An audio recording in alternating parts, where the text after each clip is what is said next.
people are balancing a lot of responsibilities like caregiving, work, pressures, different family obligations, personal challenges, everything while also trying to appear strong and composed. So today's conversation is about acknowledging those realities and learning healthier ways to care for ourselves while supporting one another. So our goal today is to create a safe, informative, and encouraging space where we can openly discuss how to recognize burnout and emotional overwhelm, how stress can show up in both the mind and the body, and simple and practical ways to support mental wellness and build healthy connections. So we hope everyone today would leave feeling more informed, encouraged, and empowered to prioritize mental wellness in our daily lives. Before we go on, we'd like to take the land acknowledgement and also talk about some housekeeping rules and the overview for today's webinar. We would like to respectfully acknowledge that the Philip Support Foundation operates on Treaty 6 territory and the traditional lands of many indigenous peoples, including the Cree, Blackfoot, Métis, Nakotaxio, Dene, Salutio, and Inuit peoples. We honor the histories, cultures, and resilience of indigenous communities, and we recognize the importance of collective healing, community care, and well-being. Thank you. So now to the housekeeping notes. Please make sure you put your microphones on mute during the presentation, but feel free to engage respectfully in the chat so you can drop a message while the presentation is going on. You can drop your questions, and during the Q&A section, we're going to have a time when the presenter is going to be addressing your questions. We will also have, at the end of the program, we'll list out the things, maybe highlights of things that we've been able to bring out from this webinar. Please note that this session will be recorded and it will be shared with registered participants afterward. Okay, most importantly, today's discussion may touch on experiences that are related to stress, to burnout, and emotional well-being. So make sure you take care of yourself during this session. Now I want to do a little bit of mindfulness exercise because we are here to talk about wellness. So I want to invite you to participate in this short exercise. First, let's make sure that we are seated in a comfortable position and we can gently close our eyes if you want to, or just reduce your gaze. So I want us to take a deep breath. I want us to take a deep breath in and gently release. Another deep breath in and gently release. Did you do that with me? So I want you to allow yourself to arrive fully in this moment. Thank you everyone for taking part in this. Now it is my pleasure.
Oh, I just realized I've been muted all along, right? To think that I've already handed over to the speaker. Okay, so we can start again. Okay. Thank you for that. So can we all hear me clearly? If you can hear me, thumbs up. Okay, beautiful. So good day, everyone, and welcome to today's webinar titled Holding It Together While Taking Care of Yourself, Mental Wellness in Our Communities. So thank you all for taking the time to join us for this important conversation on mental health awareness and emotional well-being. In our communities, people are balancing responsibilities, caregiving, work pressures, family obligations, and personal challenges, while also trying to appear strong and composed. So today's conversation is about acknowledging those realities and learning healthier ways to care for ourselves and support one another. Our goal is to create a safe, informative, and encouraging space where people can openly discuss how to recognize burnout and emotional overwhelm, how stress can show up in both the mind and the body, and simple and practical ways to support mental wellness and build healthy connections. We hope that at the end of today's webinar, everyone is feeling more informed, encouraged, and empowered to prioritize mental wellness in their daily lives. Before we begin, we would like to respectfully acknowledge, we would like to take the land acknowledgement. We acknowledge that the Philip Sopo Foundation operates on Treaty 6 territory and the traditional lands of many indigenous peoples, including the Cree, Blackfoot, Métis, Nakota, Den, South and Inuit peoples. We honor the histories, the cultures, and resilience of indigenous communities, and we recognize the importance of collective healing, community care, and well-being. So just a quick housekeeping note. Please make sure your microphones are muted during the presentation, but feel free to engage respectfully in the chat. You can drop your questions, and during the question and answer section, we will answer your questions accordingly. Please note that this section or this whole webinar is going to be recorded and will be shared with you at the end of today's presentation. And also it will be on our YouTube channel as well. Most importantly, today's discussion may touch on experiences that are related to stress, burnout, and emotional well-being. So there can be some trigger here and there, but please make sure you take care of yourself. It's a wellness session, so we want to take a short mindfulness exercise, and I'd like to invite you to join me. I want us to take a few moments to pause and check in with ourselves. First, let us begin by taking a comfortable position, maybe possibly sitting down. You can either close your eyes or soften your gaze as whatever you're comfortable with. So I want you to take a deep breath. Take a slow deep breath in. Then I want you to release. Breathe out. Take another slow deep breath in. Then breathe out. Did you join me? As you're breathing in and out, I want you to allow yourself to arrive in this moment. Don't think about whatever worry you brought here. Let us drop it. Let our minds be here so that we can actually connect with the presentation and take something meaningful out of it. Okay, so now it's my pleasure to introduce our guest speaker, Oyinda Olugboyega. Oyinda is a registered provisional psychologist who is passionate about supporting individuals in navigating emotional wellness, stress management, and mental health challenges with compassion and practical tools. Through her work, she has helped individuals better understand their emotional experiences, develop healthier coping strategies, and strengthen their overall well-being and relationships. We are truly honored to have her join us today and share our knowledge and insights on mental wellness within our communities. Please join me in warmly welcoming Oyinda.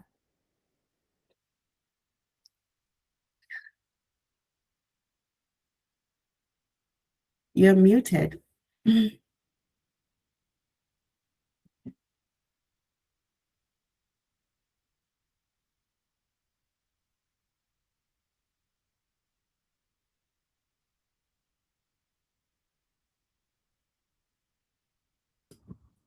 Okay. Can I be mute? Can you hear me?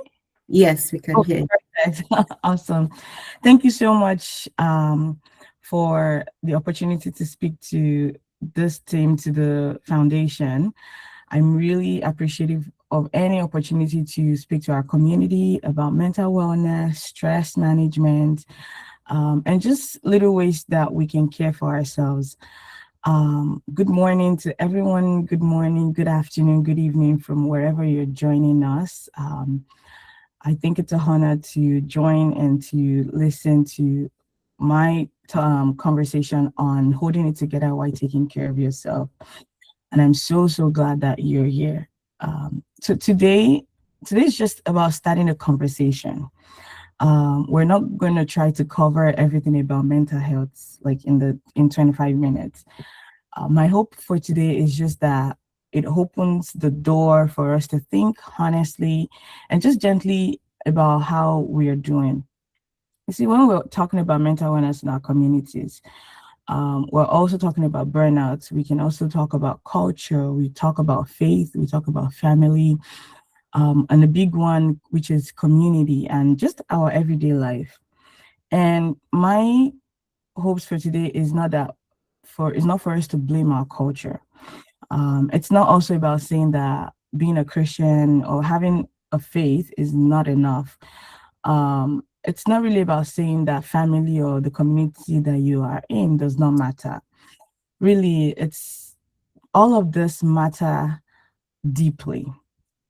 And so today's conversation is really about asking how can we care for ourselves while still being able to be connected with who we are in our community, in ourselves. And one thing I know is that many of us, we know how to show up. Like we are working, we're praying, some of us are parents, we serve, we are supporting families in different capacity, where a lot of us are carrying responsibilities and we're constantly keeping things moving, right? But today, I hope we get that we give ourselves or we invite ourselves to pause and to just ask, like, how am I doing underneath all of everything that I'm managing? And that question alone is what we regard as mental wellness check. And before we can answer that question honestly, um, I would like for us to take a look into what are some of the things that many of us are carrying quietly. And so, one of the things, and this is next slide, please. One thing I've noticed lately is that the word burnout has now become a reoccurring term that is being used and used overly and overly lately. And I'm very afraid that it's going to become overused and the meaning is going to become lost. And so before we talk about burnouts, I want us to name what we're carrying as humans. One thing I know is that mental wellness does not happen in isolation. It's kind of it's shaped by what we carry every day. Many people carry responsibilities in different directions. So some of us are working, there's parenting, there's schooling, there's family, there's finances, there's church and the community, there's our ministry. Even for some people, it's supporting families back home. And even for those that are living abroad, there's even another layer to it. So that's like you may have that opportunity, but it's almost like you don't have that same village around you. And that aunties, there's no auntie or uncle here and there, or there's no cousins or sisters that can come support you in your space. So it's like you're building a life abroad in a place or in a space that gives you a lot of opportunities, but also asks a lot from you.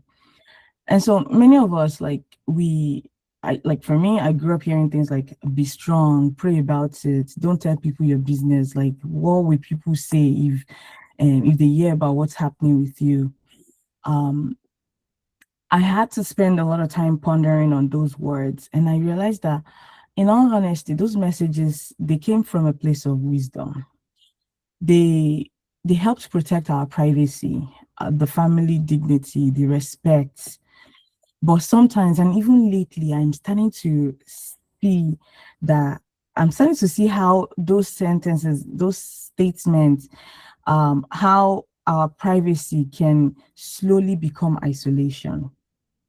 And so the question that I keep bringing up and thinking that we can reflect on is, should we throw everything that we've heard away? And I think the answer is no.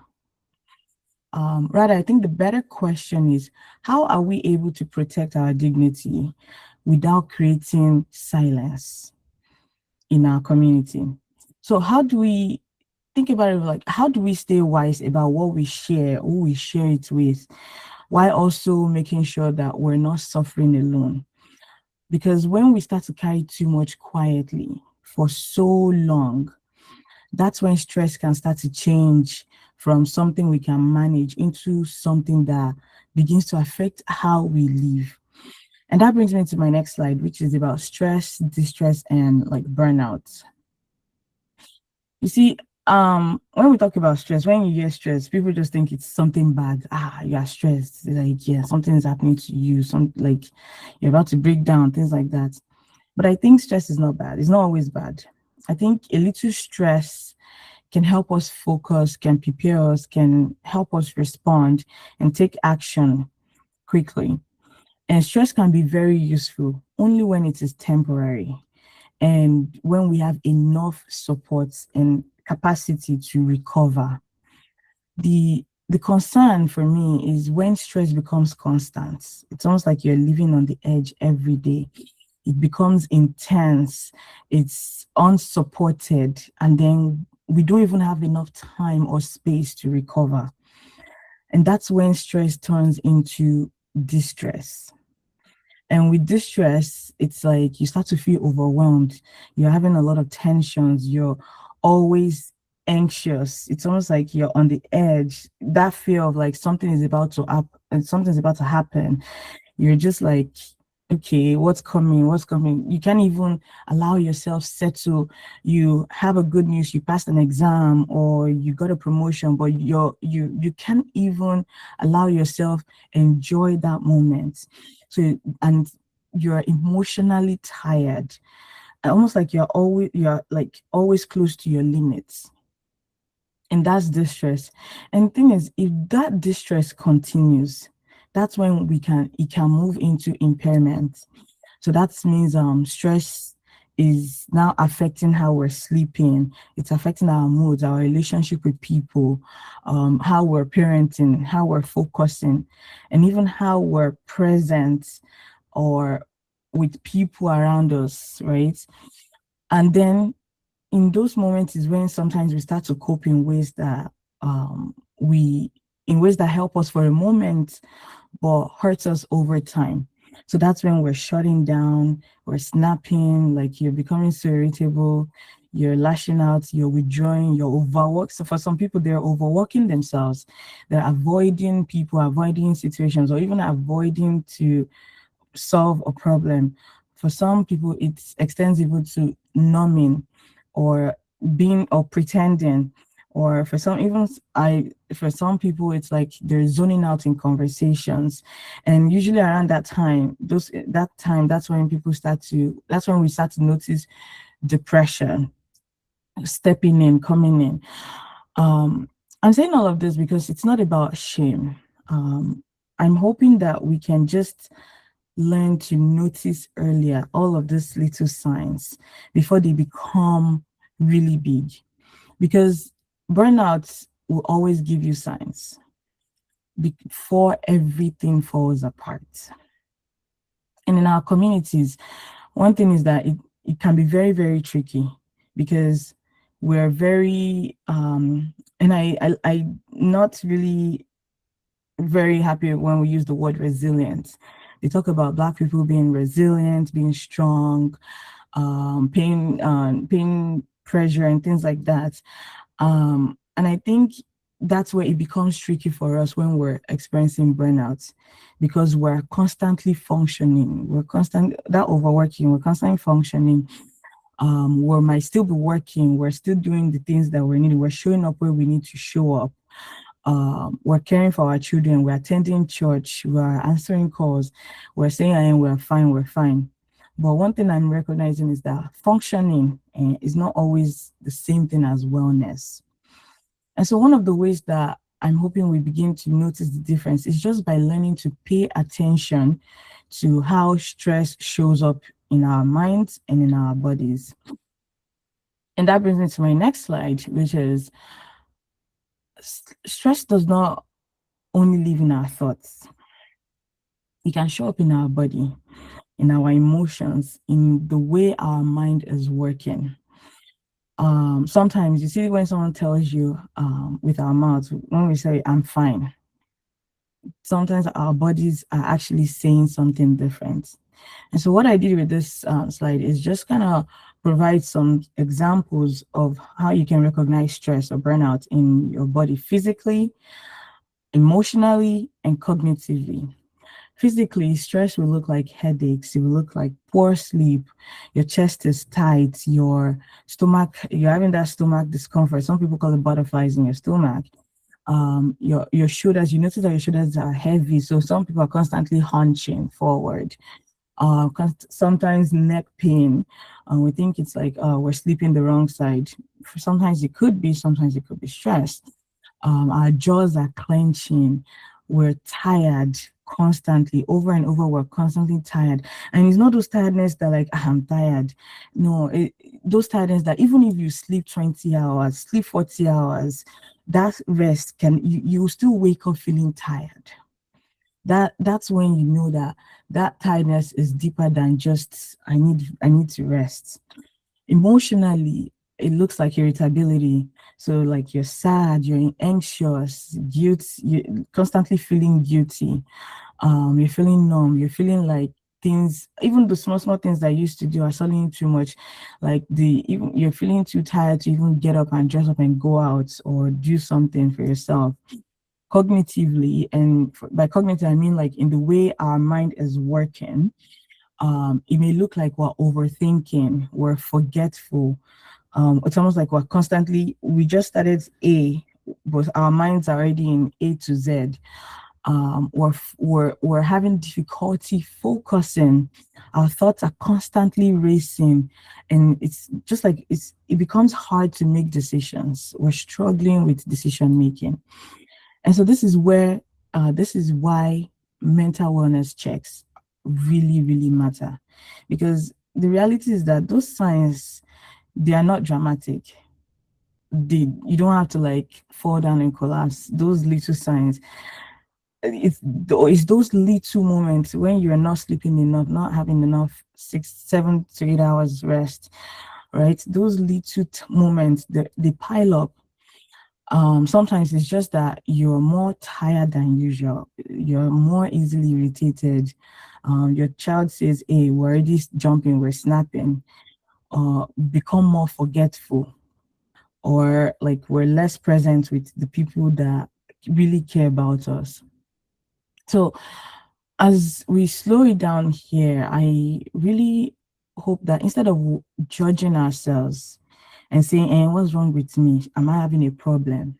No, we can pause. I hope we can actually give ourselves that permission to pause and just ask, what have my mind and my body been trying to tell me? If we're able to just slowly take a deep breath and just allow ourselves to just pause and check inwards, maybe what our mind, our body are telling us is that I'm tired, or maybe this all I'm carrying is too much. Maybe it's I need rest. I need support. Maybe it could be I cannot keep pretending that I'm okay. And when we start to understand that our mind and our body have limits, that's when it helps us make sense why burnout happens when we go beyond our limits for too long. Okay. And so that brings me to my next slide, tapping into community. I really wanted to, when I was doing my research about this, I really wanted to explore our strengths as persons of color, especially. One of our strengths is in our community, and we may not necessarily recognize it. Because you see, when stress becomes too much, we often need more than the willpower. What we truly, truly need is care. What we need is rest. What we need is support. And this is where our community matters. As Africans, we know that like we already understand community. We say we're from a collective community. You have that auntie and uncle. They say it takes a village to raise a child. There's always people in your business, so it helps. We understand that gathering, that family, that prayer, showing up for each other, that shared responsibility. Well, when it's time to rejoice, we rejoice with each other, we laugh with each other, we party with each other. And that is a strength, a huge strength that I believe we can tap into. But for community to support mental wellness, I also think it needs another layer, and that layer is safety. So having that community where it should not become gossip, where we are praying, but it doesn't mean that because we're praying, we now dismiss, or where our privacy should not become that we're now isolating ourselves. Or even when we talk about, you are strong, you're resilient, it should not mean that we should be suffering in silence, or suffering quietly. So when I say tap into community, I'm not saying that and tell everybody your business. And I'm not saying that we have to open up our private life to people, especially people who have not shown that they can actually hold our privacy with care. What I'm saying is being able to just identify what safe support looks like for you. So that could be like asking yourself, who can listen without turning my pain into gist? Who can pray with me, or like who can connect with me without having to shame me? Who can actually help me practically and not just say, it is well, bye-bye? Or who can just sit with me without having feeling like they need to fix us? So sometimes that support that we're seeking for, it can just have a one safe person, just that one person that I can have that honest conversation with, that one counseling session, that one practical ask. And support really does not have to be emotional, right? It can sometimes be practical. And even it can be like, I may not have the support, but I can connect with people who may know something about how to support you. Just that little step of help. And so you can say to yourself, like, you can say to them, can you check in on me this week? Who's that person? Can you help me with my kids for 1 hour? I can say to them, can I talk to you and you just listen to me? Or can you pray with me, but also sit with me? Or can I be connected with a counseling session and just talk through this properly? What for me feels like is that you can be private and you don't have to still be alone. And so as I come to the end of my presentation here, I really want us to leave with a simple tool that we can take with us everywhere we go. It's something that I've shared quite a number of times, that I found in my journey of healing, it really helped me. And which brings me to my last slide, which is Um, pause, name, pause, notice, name, and ask. A very simple tool that I will just guide you through right now. Um, pause means like you take one slow breath. It's not one of those complicated breathe in, breathe out exercise that we hear about. Just a simple, slow breath to interrupt that rush. So think about when you're having that moment of my brain is overstimulated or overthinking, like we're thinking and it's just in a rush. We're thinking, hey, what with this, what are we going to eat? What are we going to do? What are we going to wear? Like all those extra layers of rush that were constantly, especially mornings, in the morning. I noticed those rush happen a lot for people in the morning or even in the evening. Or our brain cannot slow down. At night, you want to fall asleep, but our brain is just thinking about what's going to happen tomorrow. It's almost like we're planning 1 year in advance just because we can't sleep. That's a moment for you to pause, take a slow breath, just breathe in slowly. I like to say to the count of 4 and exhale with your mouth to the count of 6 slowly, and just break that cycle of overthinking. And then notice in yourself, ask yourself, what is happening in my body right now? That's where you start to notice, I think my neck is hurting me. My chest is tight. My shoulders are heavy. Why is my jaw clenching?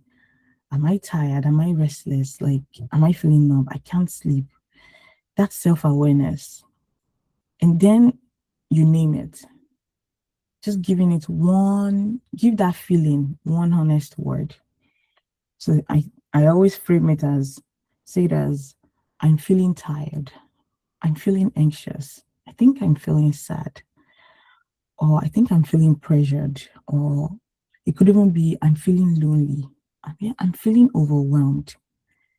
Or better still, I'm feeling disconnected. And then you ask yourself, what do I need right now? I think I need rest or maybe support.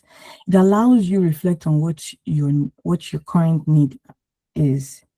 It doesn't solve the big problem, whatever it is that you're overthinking, but it allows you settle in to be able to become more rational about what you need in the moment. So it's like, maybe I need a boundary. Maybe I need to have a conversation with someone. Maybe I need to pray with someone that feels safe. Or maybe at least, is it counseling that I need? Or what's that practical help that I need? It allows you to really go deeper and notice what you really need. It doesn't take long. It's very quick. It could be 1 minute, it could be 5 minutes, just very, very quick in the moment. It doesn't matter where you are, in the shower, you're driving, just notice it, just being mindful and being present with yourself. It's not complicated, but what it really does, that I know that has been helpful, is it helps us, or it stops us from ignoring ourselves. And so it's also something that I see that we can pass along in our families, our communities, especially with children, especially for those of us raising young kids. Because when we learn to regulate ourselves, calm down and notice what we're feeling, name it, and it allows us to vocalize our needs, our children are able to take that and model it. And then that's where emotional intelligence, self-awareness comes in. So it allows us to become more aware of ourselves.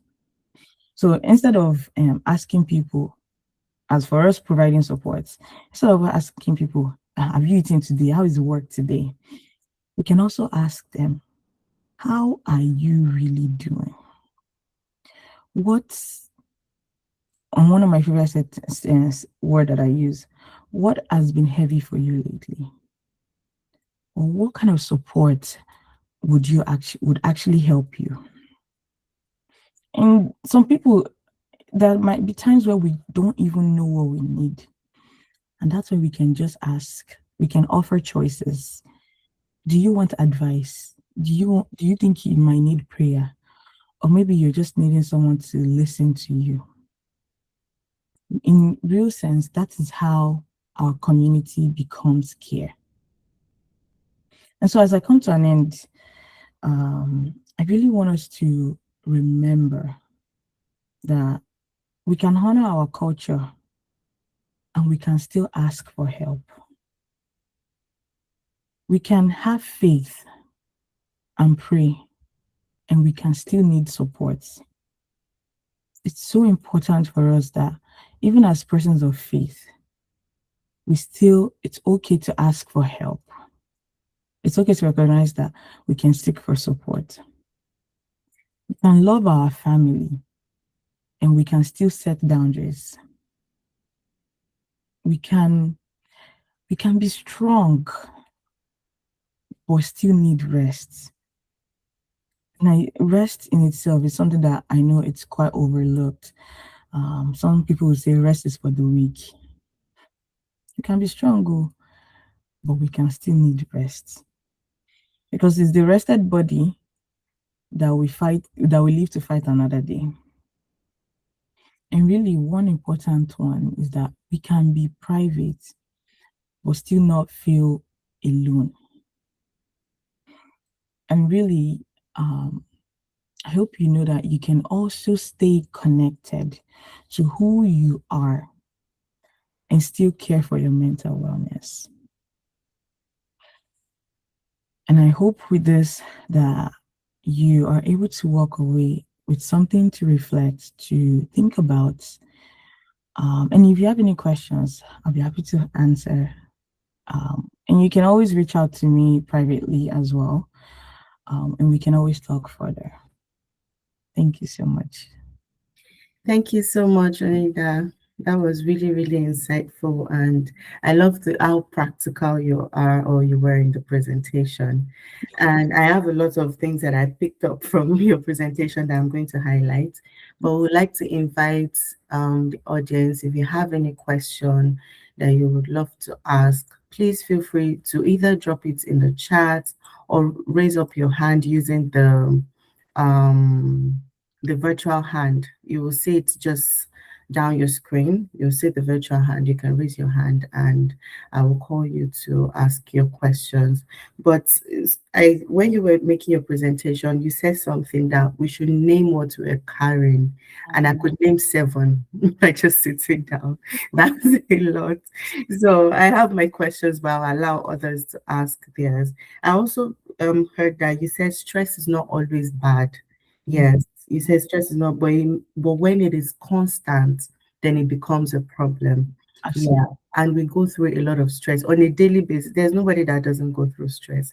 Is it traffic stress? Is it work stress? Family stress? Yeah, it's not always that, but when it is now every time, then that's a problem. Then you said that burnout will always show signs. Yeah, we just need to pay attention to those signs and not ignore them. Thank you so much. That was super impactful. Now I'll look at let me see if we have any questions in the chat. Is there anybody raising their hand? Okay. If you have any question, kindly raise up your hand. I'm not seeing any hand. I'm sure that there are so many things that we may want to ask now that we have the opportunity to know how we can practically handle life, to know how we can, make sure that stress, because when stress accumulates, that is what leads to mental illness sometimes. When we don't pay attention, it becomes a crisis. I'm just looking for the chat right now. Okay. Okay, no questions so far, but I have a question. As a community, how can we better support individuals that are struggling emotionally? Because as a community, we want to support, but sometimes we don't know how to, especially because we don't want to seem like we're prying into people's businesses, but we still want to support. So how can we support individuals that are struggling emotionally? Thank you for that question. You know, the big thing, even as a community, is just being a safe space. Because from like, for example, for you and I, like before I talk to you, no, I'm just using as an example, I'll first think about it, who is our close friend? Who is that person that I should probably talk to? Like, do I feel safe sharing? Like that fear of my issue or my problem or my situation being used as a place of gossip, right? That fear that the moment it's out of my head and out in the public, it's out there. You know how people always say I'm ogirility, like the walls have ears. So that we already have that mindset that so anything you don't want people to know, keep it to yourself. So we need to change that narrative. We need to rewrite that script and start to become more safer or create opportunities for safety for ourselves so that people will become more honest with themselves and more in touch with themselves to be able to share out there. Also, sometimes people are not silent, right? They do want help, but there's that fear of being judged, that fear of their situation being minimized, that fear of being dismissed. I remember one time that I shared something with someone, and the first response was like, your own is even good. And then it's almost like that competition of like who has the bigger problem. So almost minimizing my own story as though it's not important enough. So of course, in that situation, like that was the last time they probably heard anything from me because I did not feel safe to even share. Um, I've even been in situations where someone you share your story, someone in that you're sharing with has an example an example of what you're going through. It's constantly they're creating these stories, right? That like they are the ones that you're the one and they also know what you're going through. They also know what you're going through. Sometimes those kind of things don't feel genuine. So really, as a community, the main thing is one, we want to practice listening without advising. Sometimes if I come to you, it's not that I want you to fix my problem. I just need you to just listen to me. Because it's something when we're sharing words back and forth, our brains have a way of processing the solution because we're now moving our conversations from here to out here, right? Because now we can now think and process it rationally. So being that safe space for someone to for you to listen to someone is important. People really want to feel heard, and especially for men just want to be seen, heard, and just know that they're loved regardless. Just creating that space where people can feel heard. Also, reducing shame. Why, like, shame is very big in our community. Instead of having to judge them, why are you feeling like that? Just pray about it. Allow them settle, right? And just respecting privacy. If you're in church, you don't see somebody and you know this person is always coming to church, all of a sudden they're not showing up, reach out to them from a place of curiosity, from a place of care, without having to feel like I need to pry into your life, and let them feel safe that yes, you reach out to me, I really appreciate it, someone actually cares about me. And then that would allow them to start to feel safe with you enough to want to open up. I hope that question. Yes, absolutely. Thank you so much. We have some questions in the chat already. I'll take one of the questions, then we have a hand raised also for a question. So we'll take the one in the chat first. It says, how do I handle stress and personal overwhelming situations while still encouraging others who are in the same shoes? Yeah, that's a very, very good question. And I thank you to the person who asked that question. My biggest thing, and if there's anything you want to walk away with today, is you cannot give what you don't have. If you don't have happiness, you cannot share happiness with people. If you are not rested, you cannot share rest with people. And so for me, first work with yourself. And that's where that pause, notice, name, ask.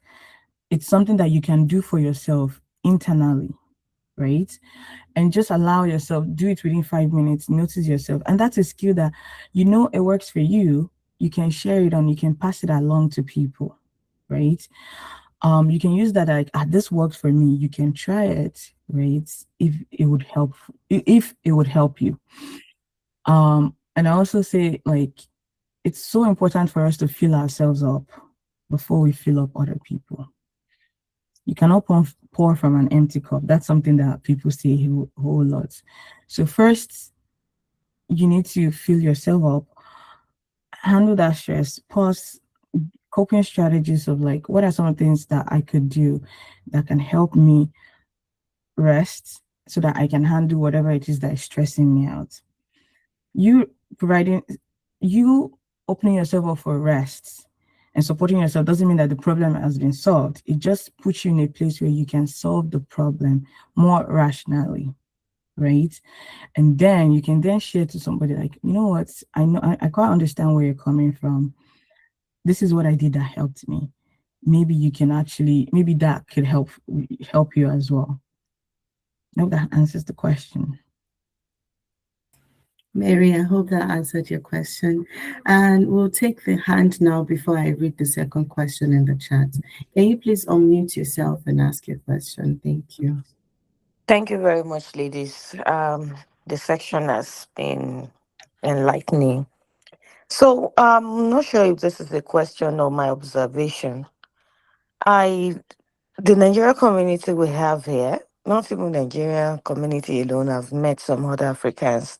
Because when I meet people, I will be like, okay, let me see if I will be able to connect with this person. Like, I've always been looking for someone that I can connect with and be vulnerable with, and we can help ourselves just the way we've been talking about it.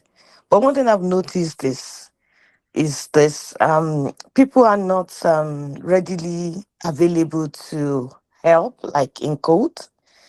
I've seen people that would want to, by the time you become vulnerable with them, they will want to make you feel more vulnerable.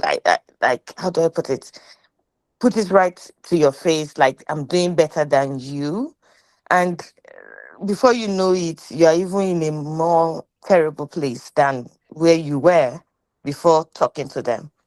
So I'm in kind of this state now that I would be like, okay, let me handle my problem myself. Don't let me complicate issues.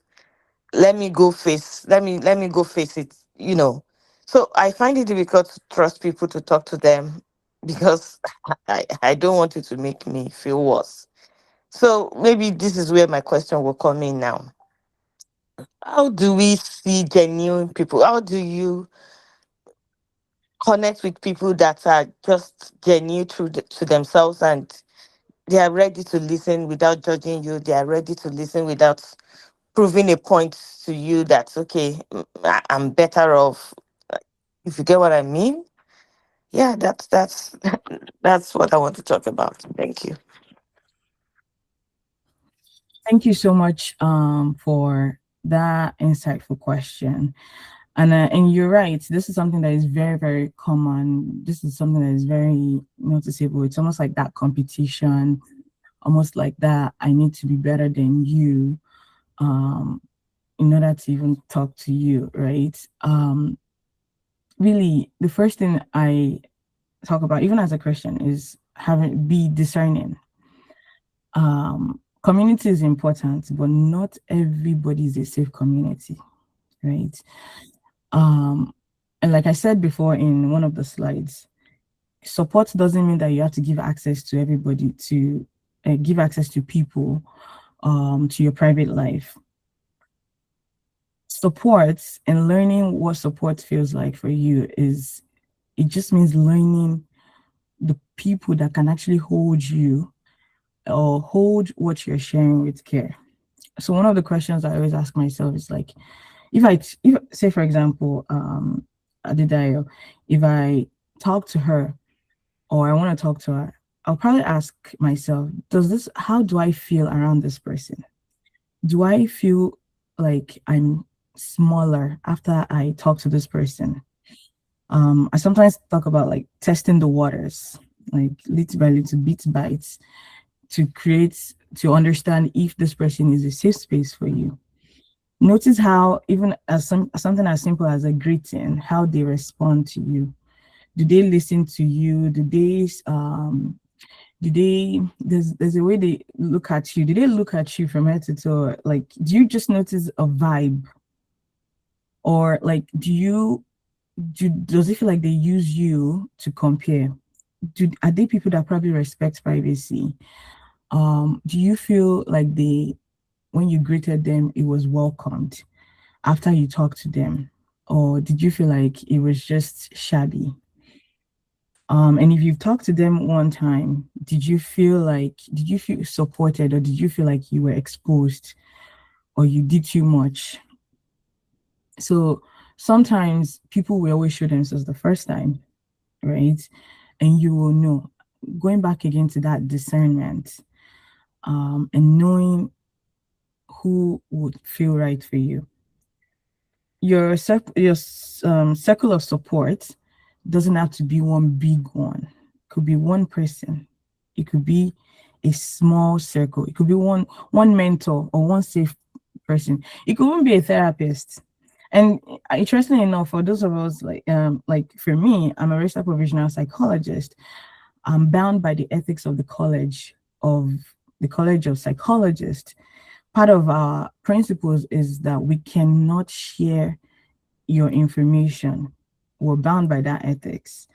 And even as psychologists, as therapists, we can't have dual relationships, meaning that I can't be your therapist and still be your buddy or your friend day to day. We might run in the same community, but for your safety, I will not have that relationship with you. And that's why being a therapist and going to a therapist also help, right? But some people could be that pastor, really. It could be a faith leader, someone. Really, the point here is that you don't have to give deep access to people, especially those ones that you've not tested out or seen that they show deep care for you, right? Just be nice to yourself, be kind to yourself, and just know that, allow yourself, once again, that discernment to know who you can trust. And that comes over time. Thank you so much for that. So we hope that answered your question. We have some other questions in the chat. This is from Mobolaji. The person says, how do we know when we are oversharing? And what do I do if a particular information will help the person advise me better? Do I leave it out or still talk about it, even if it means oversharing?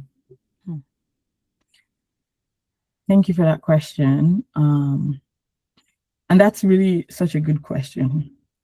I know it's quite common to overshare a whole lot.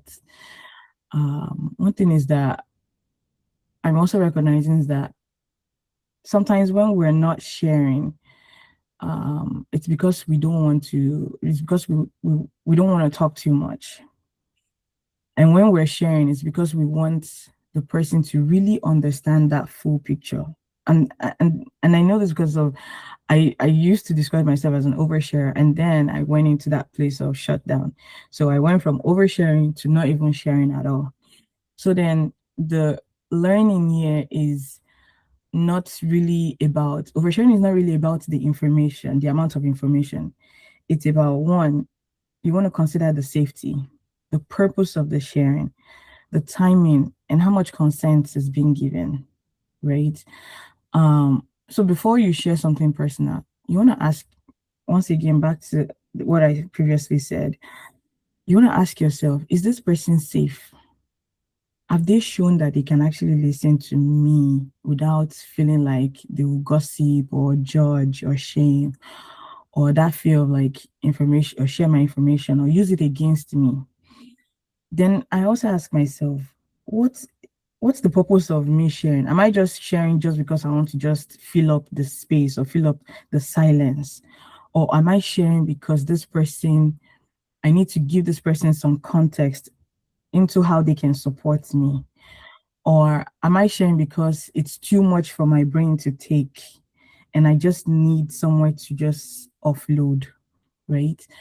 I also look at, is this the right place or the right time to share, right? You can share, but if that environment that you're sharing, it doesn't feel safe or it doesn't feel private enough, it might look like you're probably oversharing.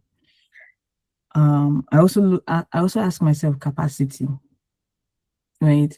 I want to share something personal with you, but does that person that I want to share with, do they have that space to listen right now? I also want to check in with them because the intention might be right, but is that person even in that headspace to receive what I'm sharing? Because if they are not in that headspace and we're sharing, they might not receive it the way we're hoping or expecting them to receive it, really. And going back to that other question, like, do I leave it out? Like, do I leave it out or still ask about it, even if it means oversharing? I think if information that you're sharing, if the information will genuinely help that person to support you better, I don't think you have to leave it out. I also, like I said before, bite size, testing the waters. You can share information in layers. Check it out. You share one piece, check it out. You share another, check it out. See it. You don't have to share the entire story all at once, really, right? Sometimes when some of the things that you're sharing, there's some family, like some family history to it, and you need them to get the bigger picture. It's always easy to just, you can share the basic thing, come back to the family piece little by little, little by little. So it doesn't have to be black or white that I either tell you everything or I don't tell you not, or I tell you nothing. There's always that middle ground there, right? Thank you so much. We have a question from 20P. So the person is talking about their own personal experience and wants to know if they are doing something wrong or what they should be doing more. We, as the PSF, we want to follow up with this person, but I don't know if you want to also say one or two things. 20P, if you don't mind sending your email address, our team will reach out to you immediately after this session to probably have a deeper conversation with you. Yeah. Oyinda, do you want to say a little bit to his question, just to make him know that he's not doing anything wrong, right? Yeah. Yes, I was just reading the chat. First and foremost, Tony, I just really want to make space and acknowledge and recognize the strength it took to put this out there in a public chat. It's really, I think it's huge.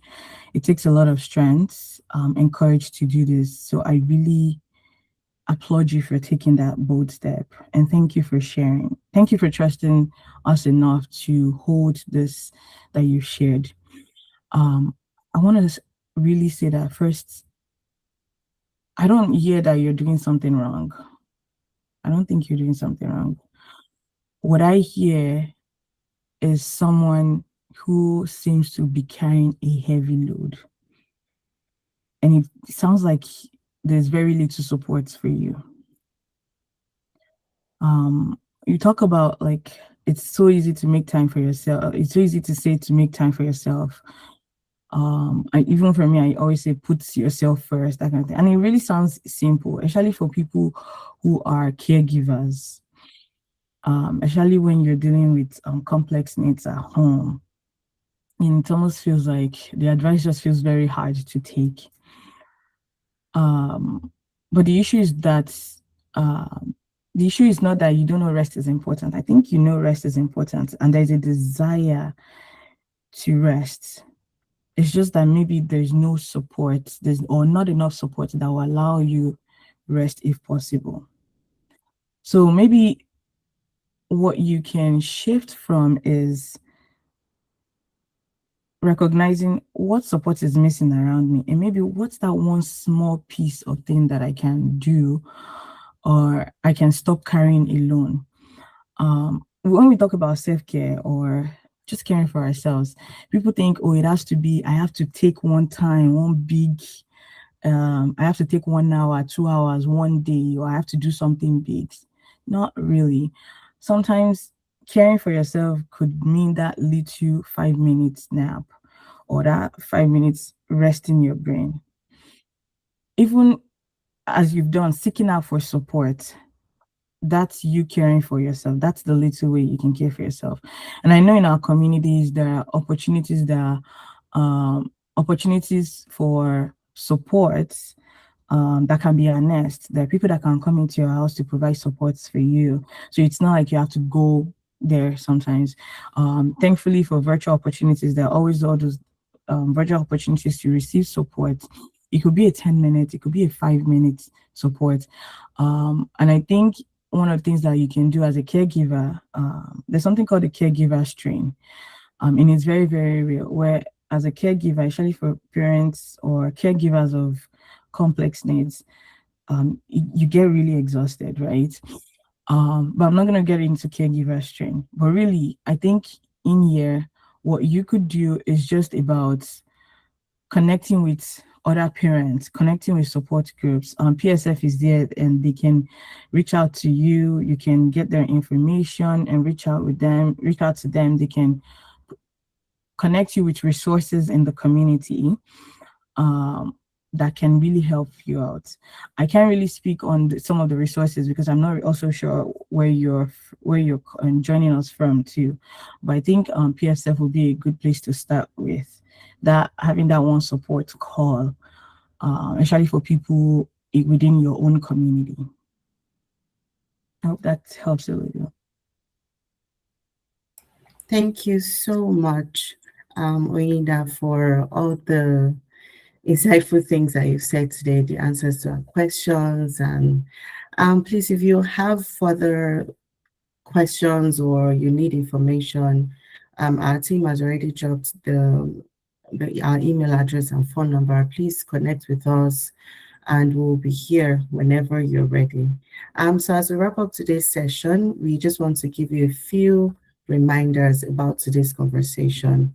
We're sharing currently the resource guide for immediate mental health support for the people in Canada. So we have the emergency number, we have suicide line, and we have mental health helpline. So if you need urgent person to talk to or urgent care, please use these resources on the screen. Remember that burnout and emotional overwhelm are real and deserve attention.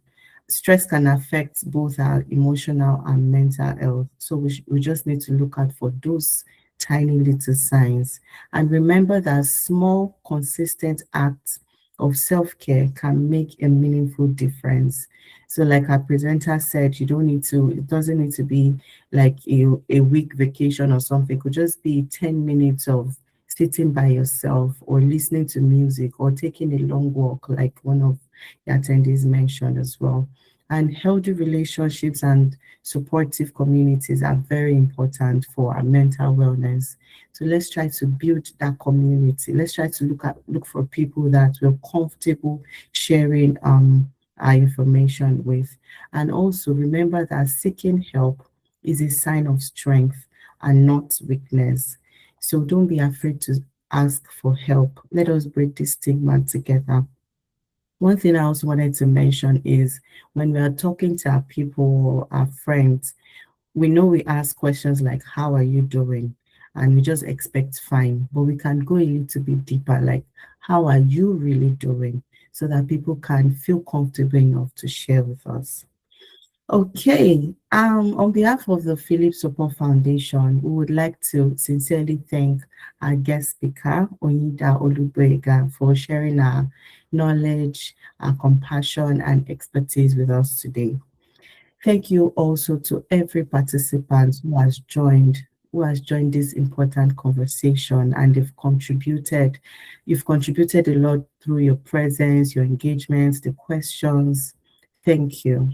At the PSF, we believe that stronger communities begin with care, with connection, and support for one another, including our mental and emotional well-being. And we hope that today's session has encouraged us to continue to check in with ourselves and with others, and also to know that seeking support when needed is strength, and also creating space for healthier conversations around mental wellness within our communities. Thank you so much for joining us today. We have an event coming up on the 24th of May.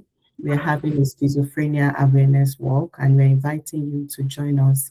We want to also break the stigma around schizophrenia and definitely other mental health issues as well. So if you're in Canada, if you're in Edmonton, please join us on this important walk. Let us break this stigma together. Thank you once again for joining us today, and please continue to take care of yourselves. Remember that PSF is here whenever you're ready. Bye-bye.